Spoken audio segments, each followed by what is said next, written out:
Hey, everybody, welcome to Ideas On.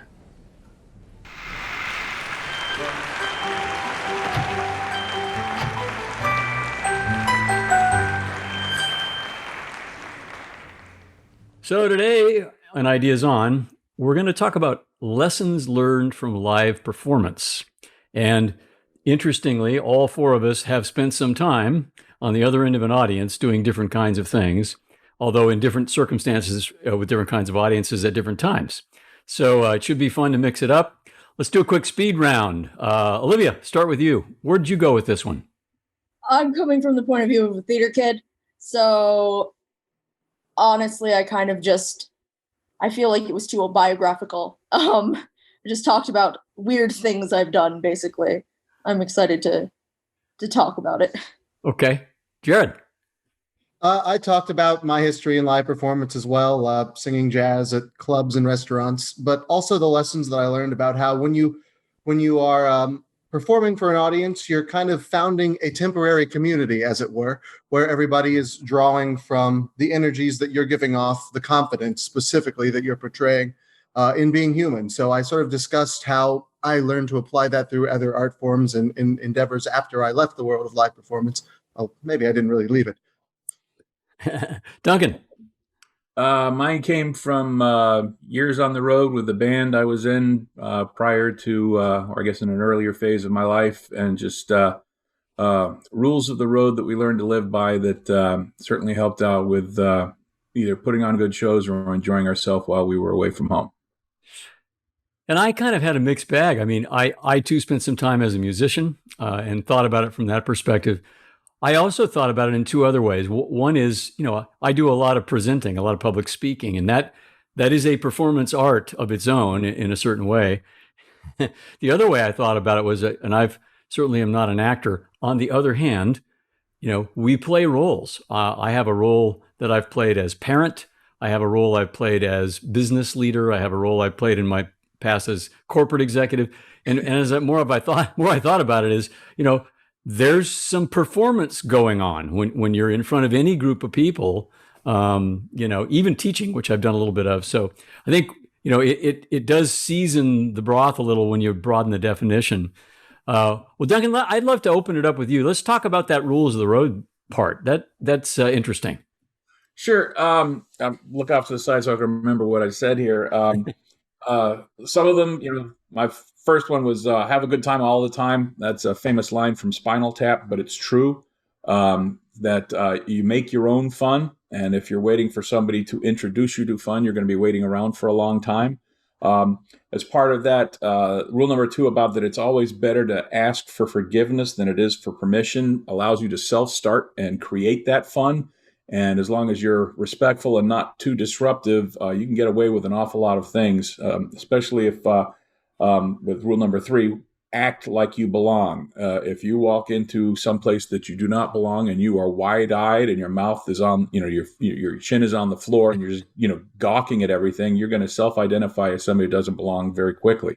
But, you grab a jacket, you grab a road case, you just walk on in like you belong. Nobody's going to hassle you at all, whether you have your credentials around your neck or not.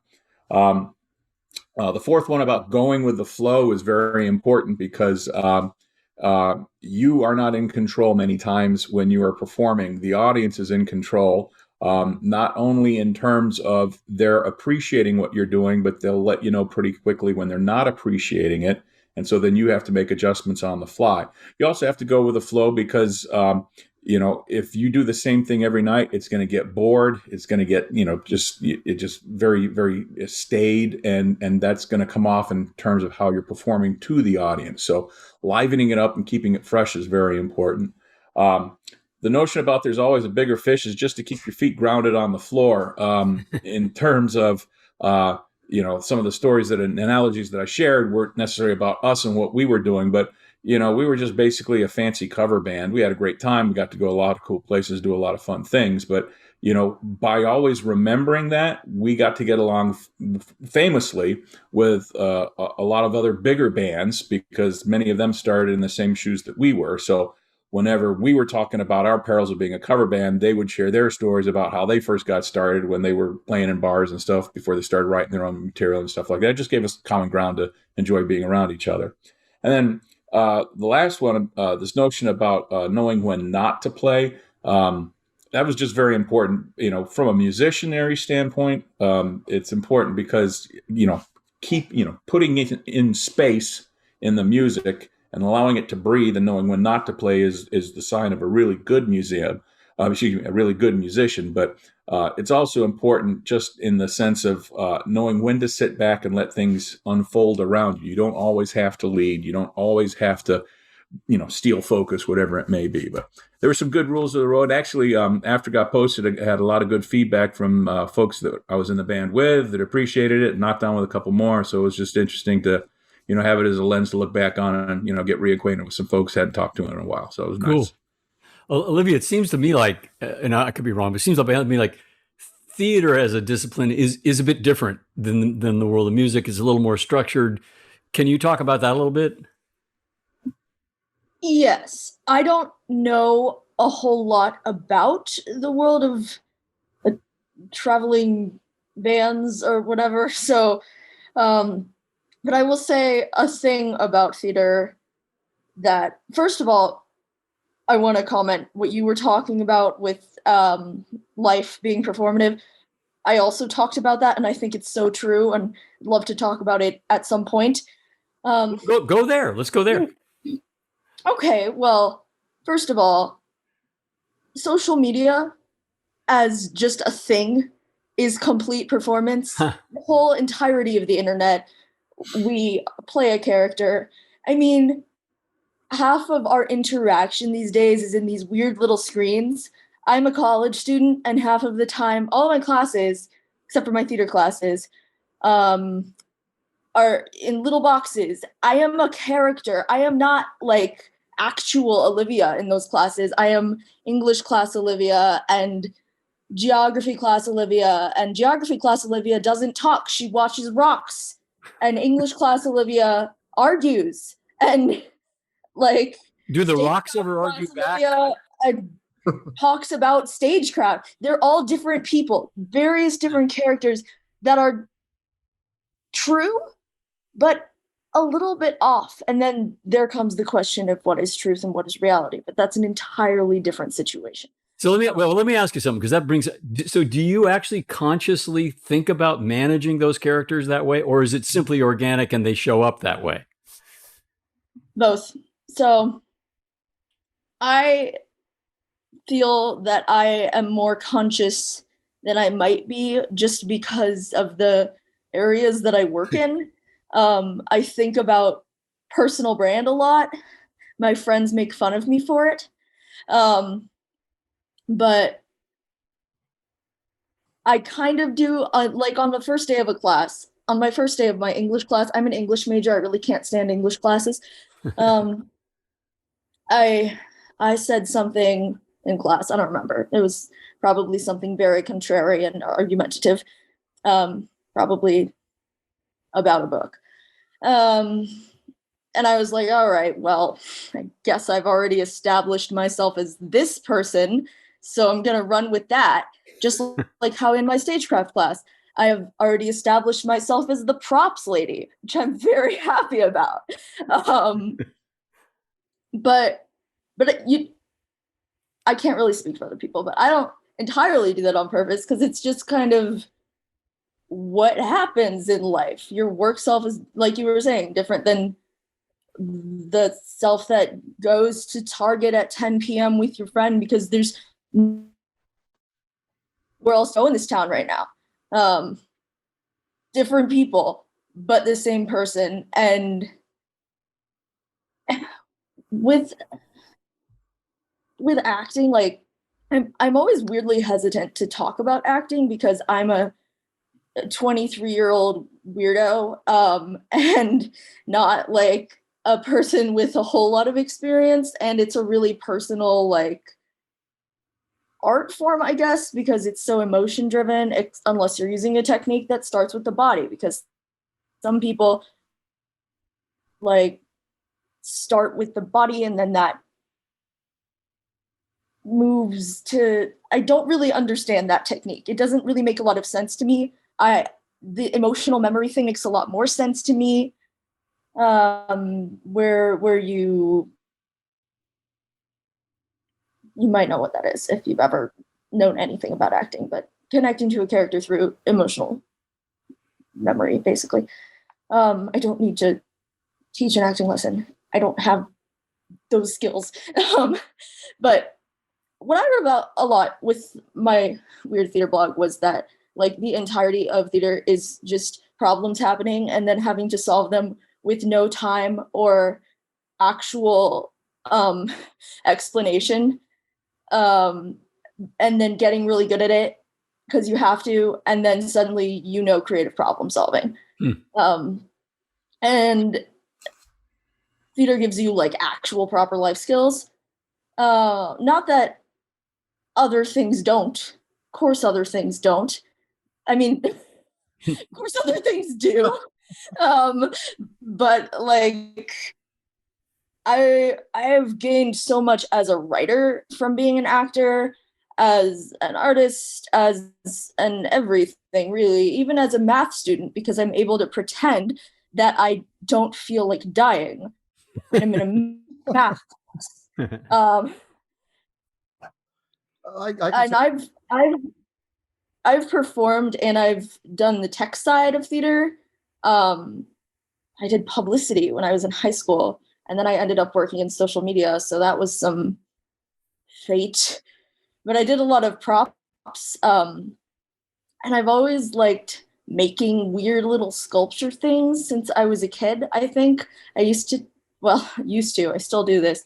I used to make things out of tinfoil and just pound the tinfoil with a hammer and then wrap it in masking tape, except now it's clay. Um, So it seems like to me that the gist of it is the whole pile of that is all part of the performance. You yeah, know, you it's can't you like can't tease you can't tease the costumes apart from the props, apart from the sets, apart from the lighting, apart from the theater audience. is Yeah. ensemble work, Yeah. and it's a clock, and if you take one part away, it will stop working. Well, to that point, too, seen and unseen ensemble, because Correct. Yeah.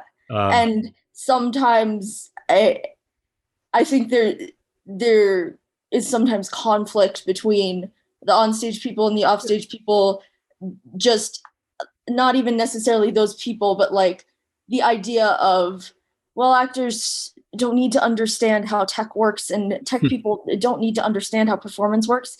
No, I mean it's a lot better if you have big mistake. appreciation for each other. Yeah.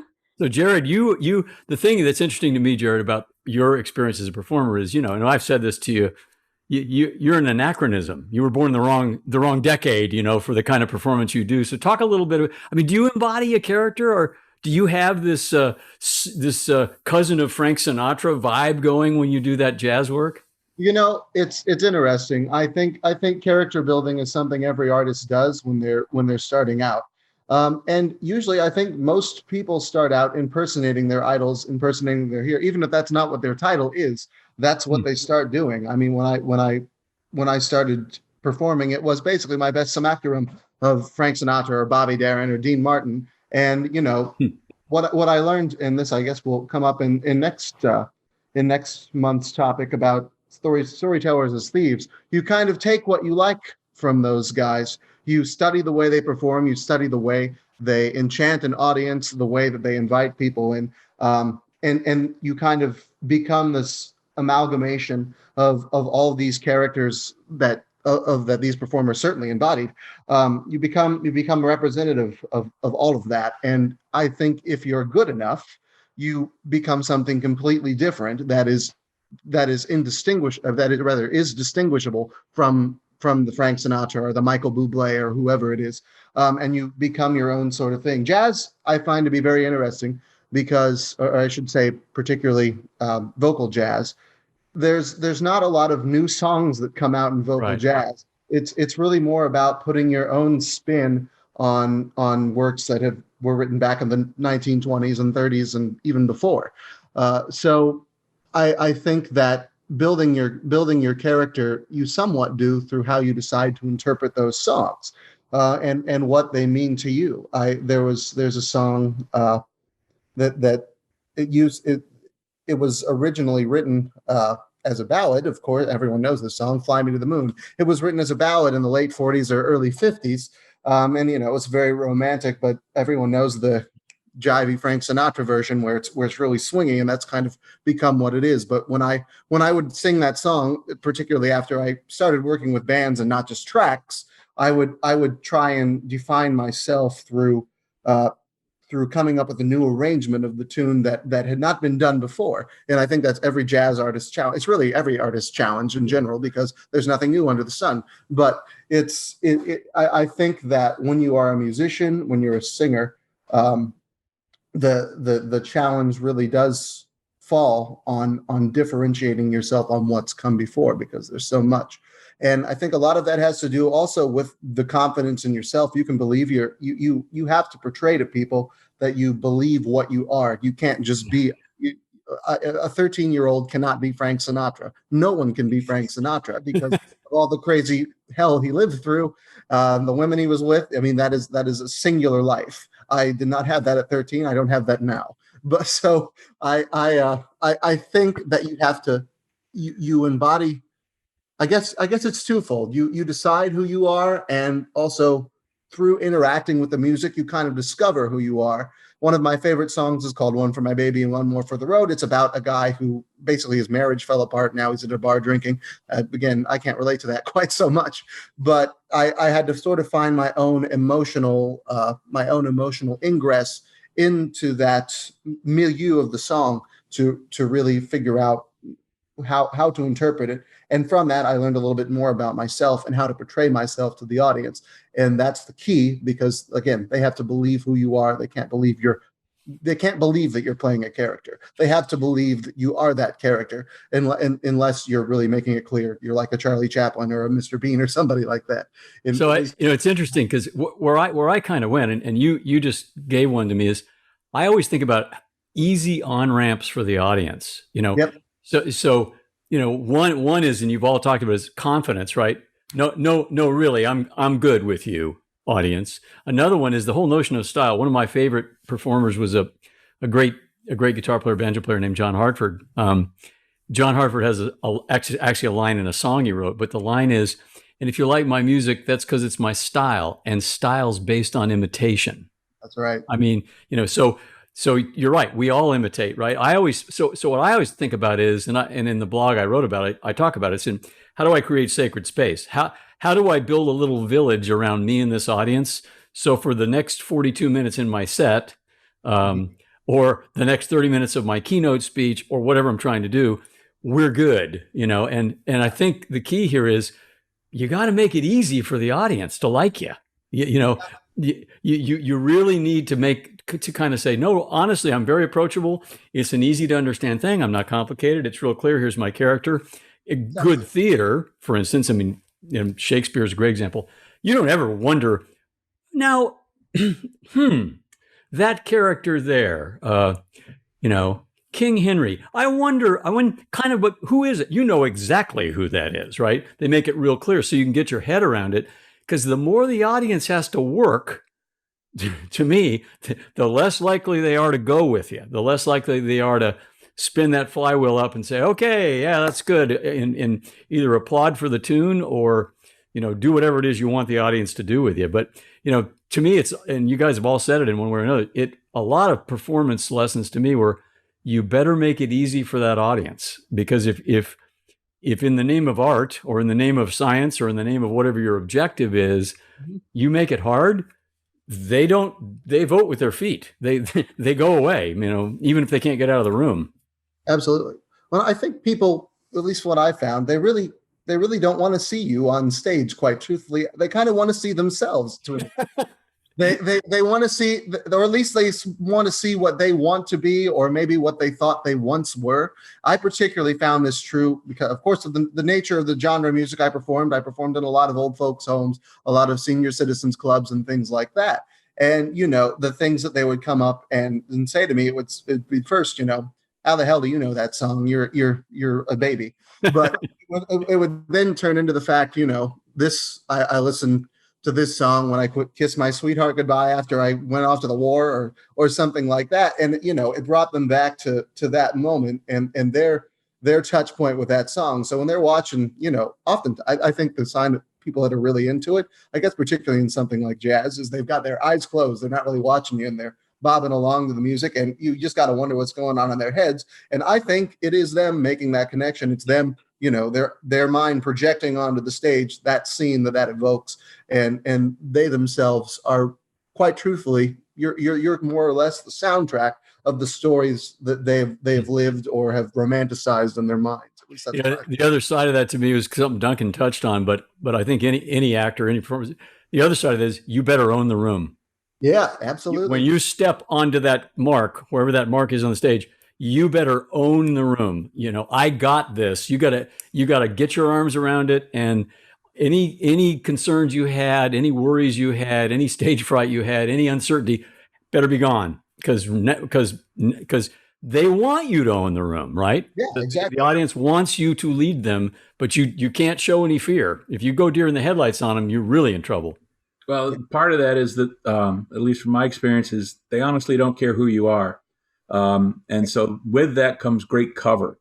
So, I felt like Bert back from the old soap comedy series, and I'm invisible and I can get up, give me a microphone. I'll talk to 10,000 people all day. It's not a big deal because they don't know me. They don't know who I am. I don't know who they are. So I can just talk straight through it, relate to them as a large group of people that we're about to entertain the hell out of. And it's pretty easy to do that.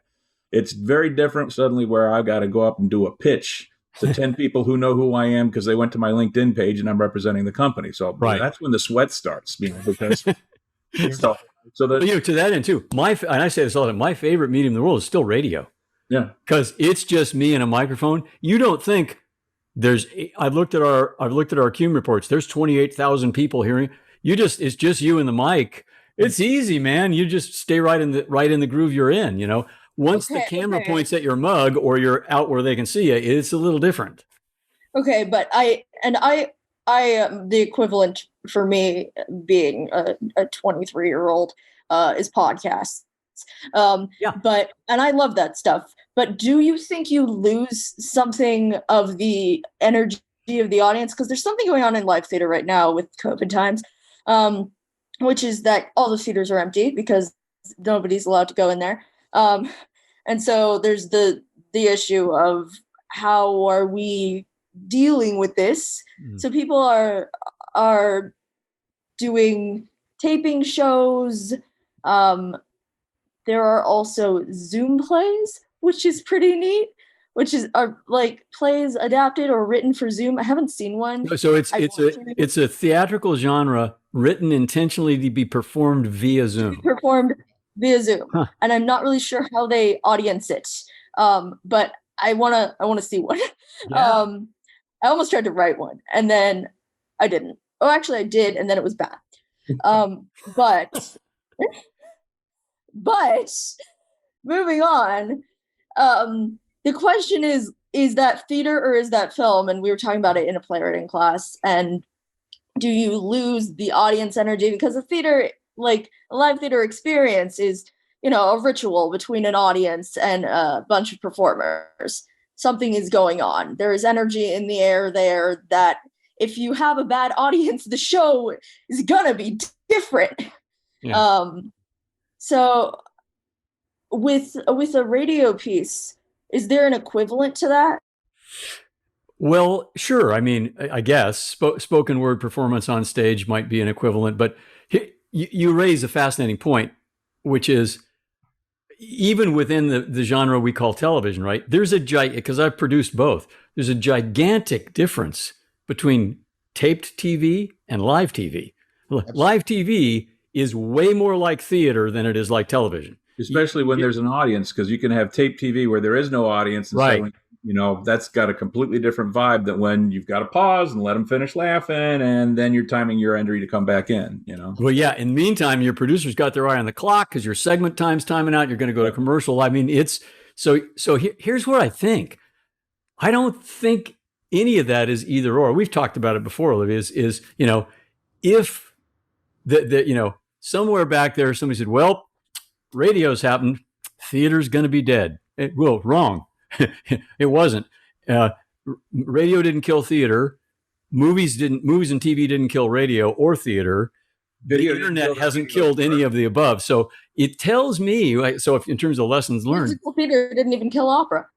right. Well, neither did musical comedy, which is just sort of opera with different gags, right? So, I mean, and if you really want to extend that, because I was watching one the other night, Disney animated films are musicals. Absolutely. Correct. Just yes. musicals with pitches, They need so the children to pay attention to the pretty picture songs. yeah, well, and buy things. So I think the nuance there is, and I say this because we're toilers in the fields of story, and this is what we want to be true. But what those things tell me is there's sort of a bottomless well of interest in the human species in various story forms. It's like human beings keep saying, yeah, bring more. We like that. Oh, clay tablets, good. Oh, shadow puppets, we love those too. Ballet, great, we like that. I mean, it's almost like we've never gotten to the bottom of the appetite human beings have to be engaged with by someone who's willing to stand up in front of them and deliver some kind of an experience to them. Yeah, I guess the fault of Arabian Nights was it wasn't that she told the 1,001 stories. It was that during those 1,001 nights, he didn't suddenly say, hey, enough with the stories. Do you got a dance number or something? Variety. Yeah, he didn't bust into a scat riff all of a sudden, I would have made it better, in my opinion. It's funny. Joni Mitchell had a great line once because, she's a great painter besides being a marvelous musician. And somebody yelled at her in a live conference once, and it's on the record, says, hey, how come you're not still painting? And she leaned in the mics and said, because nobody ever went to Van Gogh and said, hey, man, paint Starry Night again. But point. Everyone went to Van Gogh and said, hey, man, paint. What she didn't say was, all of you guys just paid $46 for me to stand up here and do this. Yeah. Nobody's doing that for my paintings. So, Well, look, I think where we all agree for sure is that grounding in I, Olivia, you had this experience educationally, and we've all had it in different ways, but I can't think of anything more effective at helping people really get to a higher level of being a human than that experience at one point in your life, at least, of getting up in front of a bunch of people and doing something, right? I care so much less now. But well, in one way, yeah. On the other hand, I go the other way. I take it very. I've got I'll call it a speech. I've got a speech and a workshop coming up that I'm doing for a bunch of educators, and they're educators. They're a little wonky, and I finally said, look, I may not be your guy. I'm not an educator. I don't know any of that stuff. I said, I'm basically an entertainer. I don't want to do this if you don't think these people are going to be interested in or get something out of what I'm going to do. I'm not a lecturer. It's like Alan Watts, who's famously, most people in the West know about Zen because of Alan Watts. If you ever listen to him speak, he's a British guy. And if you ever listen to him speak, he'd always start with, I am not a Zen Buddhist.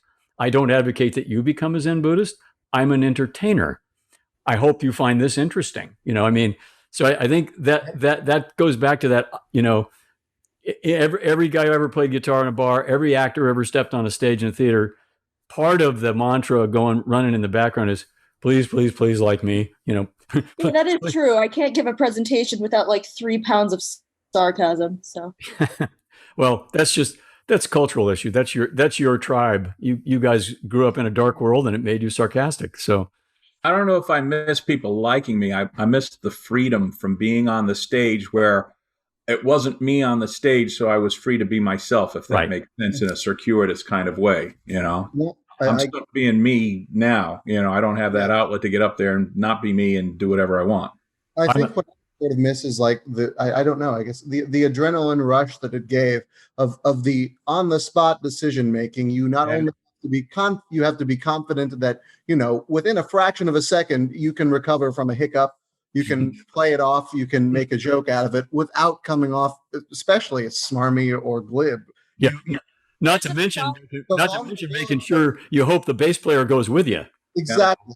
And but all being vulnerable is such an important thing too. Also being able to acknowledge that, and I find that to be, when I would make a mistake, I think audiences were somewhat more endeared to the fact that, and not that they would think that this anyways, but I wasn't a paragon on stage or something like that. They don't mind if you make a mistake. They don't even mind if you own it. They really don't like it if you say, "Oops, I made a mistake." Yep. Exactly right. Now you've violated. You've surrendered control of the room. And the only time you're allowed to do that is in the afterglow following the show, where you're there with the guys in the band and the girls, and you're just chilling out and laughing at who had a clam and what song, and it's your little sacred space, but afterglow was always fun too, because you have that, like you said, you've got the euphoria of being on the stage and living in that moment, and then you've got the trough that follows after that, where you're just basking in that afterglow, not from an adulation standpoint, but just chill, have a beer, kick back, laugh at what happened on the show, enjoy it, and then move on. The other side of that I think people who've never been able to do any kind of performance have missed in their life is the opposite, because there are those times when you walk up going, man, I was on. I nailed every lick. Where did that harmony come from? Oh my God. Could we ever do that again? Or heck, even if you're given a pitch, I was telling you guys this morning, I gave a pitch this week. I haven't given one in a while. Yeah. It was a good one. I mean, and to your point, I'm an introvert. So I don't give those kinds of presentations. I've invented a character. He loves it. And it's like, I come home and my wife says, "Hey, how'd it go?" I say, "I don't know. You have to ask him. I wasn't there." But I have this character. One version of that character is, I call him the Reverend Rodent. When the Reverend gets up there on stage, he's testifying. And I'm telling you, when that goes well, and I don't know if we close the deal or not, but when that goes well, you walk off going, "Amen, man." We got to the congregation. There's a thing I've noticed in theater people, at least theater college students who have drifted away from theater. They always miss it and come back. And usually I did, because I missed acting because I was like, damn it, being other people is so much fun. And I'm an extrovert. And it's infuriating to be in COVID times, just side note, when you're me. But so I kind of projected all my my missing theater angst into cosplay, where I could act and make things and get attention. By the way, I'm so glad you brought that up. Look at that world. Yeah. That's a whole other new hybrid. Right over there. That's like, that's theater for everyone at all times. I mean, and you get to make props. And that's my world interacting with your world. And, and I'll admit, I've only kind of eavesdropped on cons and cosplay, but I'm fascinated by it. Cause again, it's a $7 or $8 billion industry. People like it. And you're also teeing up a future blog where we're looking at beyond immersive entertainment in a couple of months. Oh my God.